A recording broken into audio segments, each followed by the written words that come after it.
Hi there, my name is Andy Mitchell. I'm a member of Disabled People Against Cuts, and my question, unsurprisingly, is about disabled people. Disabled people, according to a parliamentary briefing, made up 60% of the victims of the COVID pandemic. During the cost of living crisis, the Trussell Trust have said 62% of the people referred to food banks come from disabled households. And the employment rate of disabled people is currently at 54%, compared to 82% for non-disabled. 1 in 4 of those jobs is in severely insecure and low-paid work. Despite all of these things, politicians have continually used disabled people as a scapegoat. Whether it's about the high social security bill, low productivity rates in the economy, or blocking access to the NHS. And for disabled children, we've heard politicians claim they are not really disabled, just badly behaved. So my question is quite basic. What will you do if you get elected to improve the lives of disabled people? Thank you.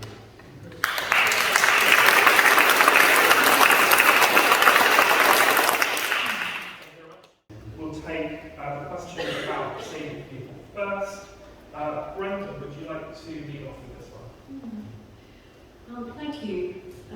I did used to work for an organisation called Equality South West, which worked with all the different equality groups under the Equality Act, and we had a disability group that was advising us about the kinds of things that mattered to them and how we should translate that into training sessions for people in public services mainly.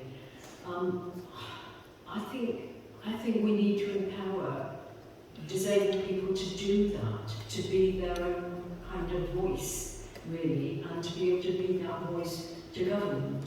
So there will be a government minister for disabled people, and I think it's about listening, hearing what people have to say in our town, but also nationally, and how we need to change things to make life easier and much better for people with disabilities.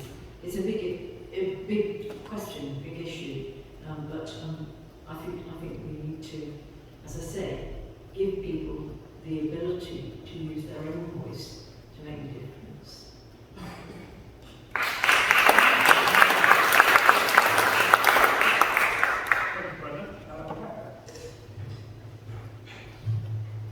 Thank you very much, Andrew, for raising this really important point about disability.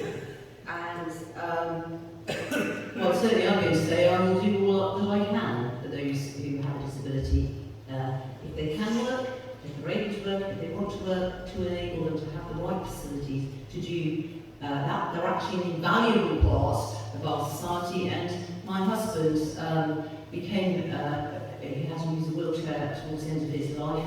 So I actually had a rude awakening, I can say, to really understand what that's like. And as a result of that experience, I have, it's a slight aside, but in my portfolio as the Environment Minister, I had access under my hat.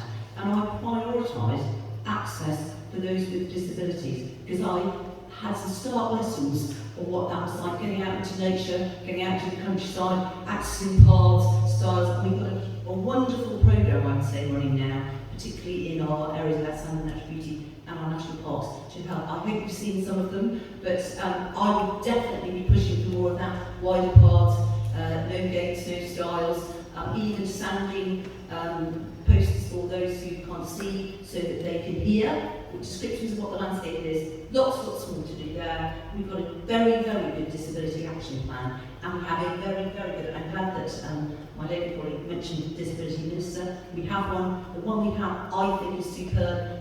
Ms. Davis, her own father was disabled, and she had to look after him for many, many years. So I can absolutely say to you, rest assured, we'll be taking that to heart, and our Back to Work programme, £2.4 billion, has a section on it too, in helping those that can to do the work that they can. But you want well-paid work, which is exactly what you said, and we will be helping you.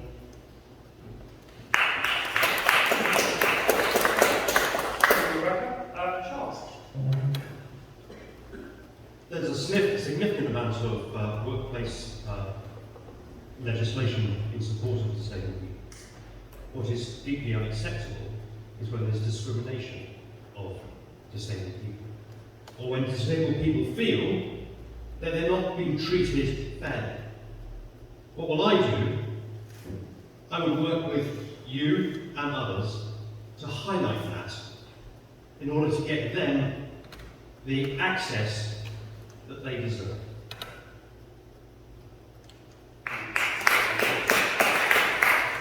Thank you, Charles. Michelle.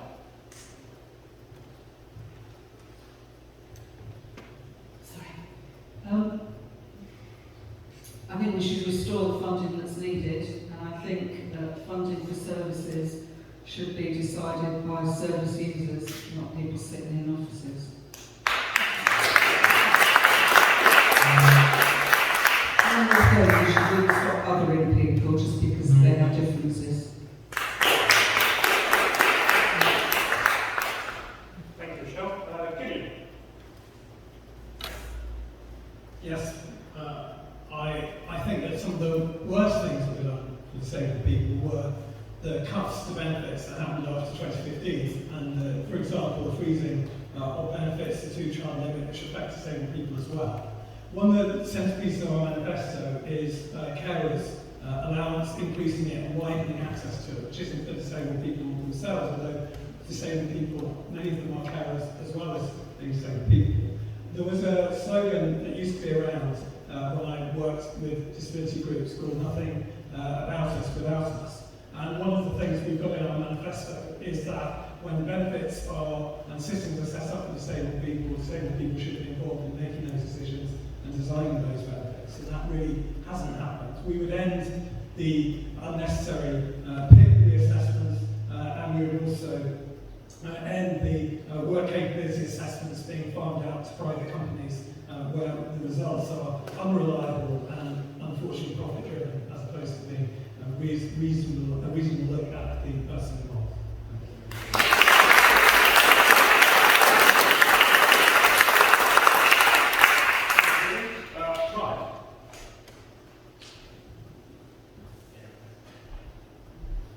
Thank you for your question, Andy. The statistic of 62% disabled people using food banks during the pandemic is appalling. We are, as a country, as a society, we should not be in that position. Disabled people are absolutely right. Disabled people should not be the scapegoat. Disabled people deserve dignity like anybody else in their own lives, at work, personally, anywhere. The Green Party stance is simple. We will push for immediate 5% uplift to the disability benefit and oppose plans for personal PIP payments in cash to be replaced with vouchers. We would also push for councils to provide free transport for 16 to 18-year-olds with special educational needs. We would go further as well and push to enable disabled people to have the work support, proper pay and the reasonable adjustments they deserve.